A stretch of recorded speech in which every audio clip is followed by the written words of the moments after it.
Having a job does not stop you from giving dawah. You think the Sahaba didn't have work? You think they didn't have any businesses and farms and things to attend to?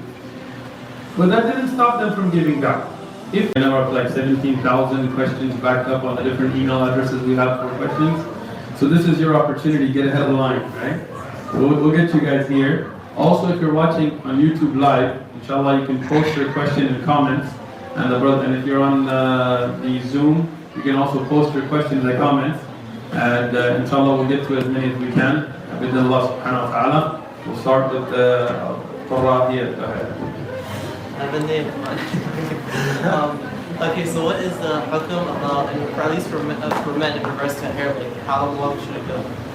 Men's hair, there are a few different rulings related to hair with men.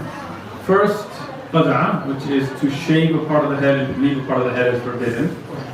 Regarding length, the essence is that Rasulullah sallallahu alaihi wasallam used to either shave the head, or he would have his hair up to the earlobe, to the bottom of the earlobe, middle earlobe, or to the shoulder, and a little past that, and that's it.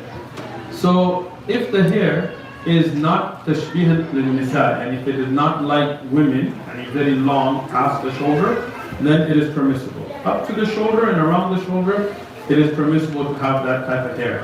To have your hair cut, for example, to the earlobe, is also permissible. Rasulullah did it, Sahaba did it. And in that moment, the hair on the bottom will not be the same length as the hair on top, because it's all going to be cut here. So all of the hair being one exact length, some people think this is a shock. We don't see any evidence for that. Okay? But to cut your hair in ways that tashbih of kuffar, like Bieber haircut or mohawks, will not be permissible, because that's tashabbah by kuffar. Okay. More questions? His sister became Muslim, her husband's a Christian. How long should she give him dawah before leaving him, and what about vice versa? That's a good question. If a sister becomes a Muslimah and the husband is a Christian, the day she becomes a Muslimah, that marriage is now, unless he immediately accepts Islam, meaning that she goes home, she tells him about Islam, he accepts Islam, then the marriage is valid. There's different opinions of ulama whether the nikah has to be done again or not, but let's say and they're fine. But if he stays upon his religion, she cannot live with him. And I know we have situations sometimes there's no options and things, but the shari'i hukam and the shari'i hukam, right? If she does not live with him, and she's not in the same place, then she can give him dawah, tell him about Islam, but the relationships of a husband and wife cannot be carried out in that situation. If a brother becomes a Muslim and the wife is, let's say, an atheist, the same would apply to him. But if she is from the Ahlul Kitab, then there are rules and regulations that have to do with that as well.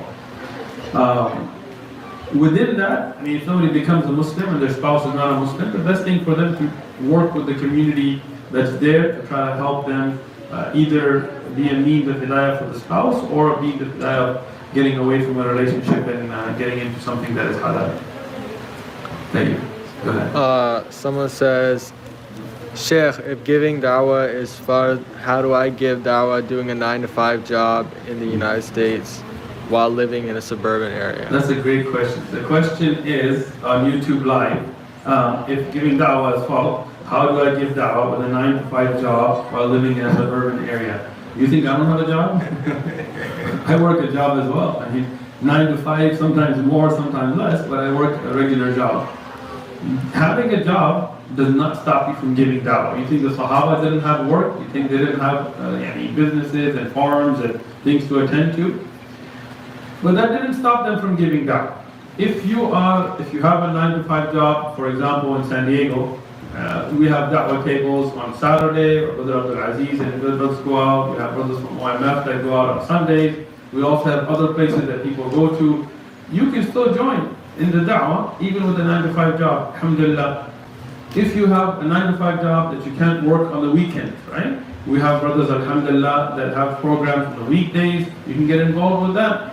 If there is nobody giving da'wah in your community and you have a 9-to-5 job, you live in a suburban American neighborhood, you can still give da'wah. You don't work with non-Muslims, you don't go to school with non-Muslims, you don't live next to non-Muslims, you don't interact with non-Muslims, give them da'wah. If nothing else, you can support the da'wah. You can support people like the One Message Foundation or others that are out there doing the da'wah financially. You can support by posting the videos, promoting them. Whatever way you can, you still need to be involved in the da'wah. Thank you. Brother had a question up here. Assalamu alaikum. Someone comes and they're wasting like 1, 2, 3 hours of time. And you're not sure if they're heckling or if they actually want to learn.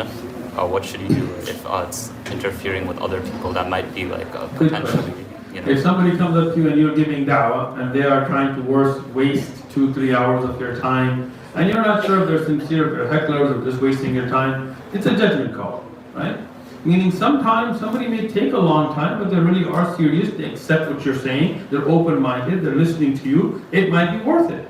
And that's why usually we try to go out and give da'wah with more than one brother, right? So in this situation, we go out and we give da'wah, we tell people, okay, if I'm talking to somebody, I see somebody else, I tell another brother, hey, there's somebody there, talk to them, right? So it doesn't stop the da'wah with one person giving da'wah. If you're by yourself, or if you're in a situation where you feel there's no benefit, then set a time limit. Like we've done with some of the people with the fast. We tell them, okay, we have till this time, we'll discuss it with you, and then we gotta talk to others, or we have other things to do in life. So you control the situation as it's beneficial. So if they like are persistent and they don't leave, like what should you do? I mean, it depends on where you're at, right?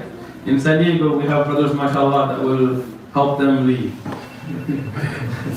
If you don't have such, and if you have security there or something, or if you just ignore somebody, then they can bark like dogs.